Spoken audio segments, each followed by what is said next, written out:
Hey, so I want to discuss a hand here that I played at the final table of the Midnight Madness. Now, yes, I made the final table of the Midnight Madness a couple times this year, only to be out in ninth place twice. This is the scenario setting up for this hand. This was actually especially disappointing because I did not see my competition particularly strong at this table.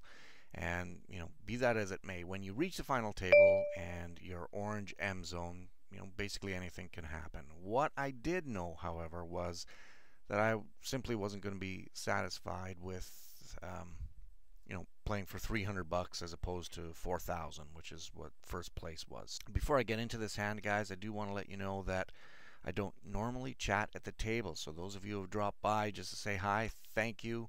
I do recognize that you're there, but it's much easier to chat with me because I chat away from the tables on a channel called blogtv.com/people/turtleknife. Go there and just join in the chat, and you can talk about poker or any other crap you feel like talking about. Alright, so this is the third hand at the final table of the Midnight Madness on Full Tilt Poker. I am next to short stack at the table with a 6.1 M, orange M zone. Usually in this M, in this position, it's an easy shove for me with ace, jack, offsuit. All I really want is the blinds, which represent about a fifth of my stack here right now.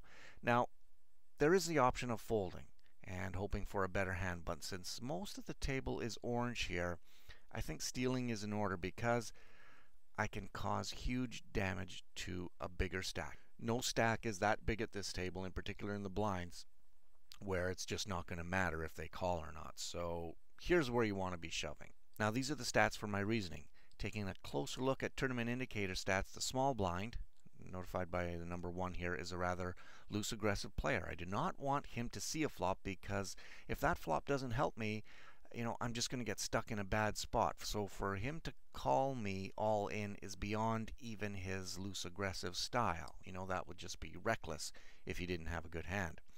The big blind, number 2, however, I know nothing of, and he can surely only call with a very strong hand. At least one of those top 5 hands to make it a profitable call. Again, I am 6.1 M, as you can see in the tournament indicator, orange M zone, and I really need to make things happen because 9th place in this tournament is a mere 300 bucks. Alright, let's look at the pot size. I really need these chips because the 42,000 in the pot right now is going to give me some extra breathing room and put me at about 8M, moving me past a couple of other short opponents. The only good side to folding here, as far as I can see, is that I am already past the blinds and can just lose antes or so for another round, until something better comes. But will something better come? That's the question. To me, this is a profitable shove, so that's what I do. The pot is now 282,901, and for my opponents to call with even odds, well, they would have to have a big hand here. Besides, players at this table don't make final tables too often, and they're probably more prone to folding errors out of sheer nervousness. Hands like ace king, ace queen, 10-10, 9-9, for instance. So, like I said, I think my play is profitable here. Man, that sucks.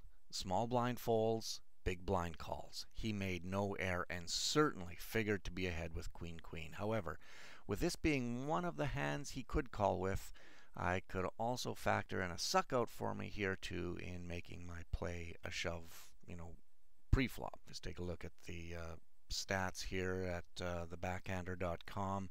You can see that I am a 3-to-1 dog in this hand and need an ace, maybe some far-fetched straight cards, or a couple more jacks to take this down. I clench and I watch. Yeah, that really sucks. No board help, and this guy Justin AC takes a big pot here, which was a good play by him and a great result for him too, because that gives him a pretty big pot. Now, that doesn't mean I made a mistake. It means I walked into an unfortunate situation, but I still believe this is the right play. Using information, to make good plays is what winning is all about. That's how I got to this final table, so, I can't regret the moves I made up until this point, and including that one. That does not mean they always work out, though. poker isn't like football or baseball or hockey. You can play perfectly in those games, and you can pretty much expect to win every time. In poker, however, it can get very tough mentally because making the right plays could, and often does, mean going home early with nothing to show for it. When you come to grips with that fact in poker, you will understand exactly what it takes to win long term. So, tough break for me there. Out in ninth again. Man, one of these days I'm going to win the Midnight Madness. Take care, guys. Hope that helps you. Leave your comments below if you disagree with my move. It's Marty Smith for the MZoneReport.com. Ciao.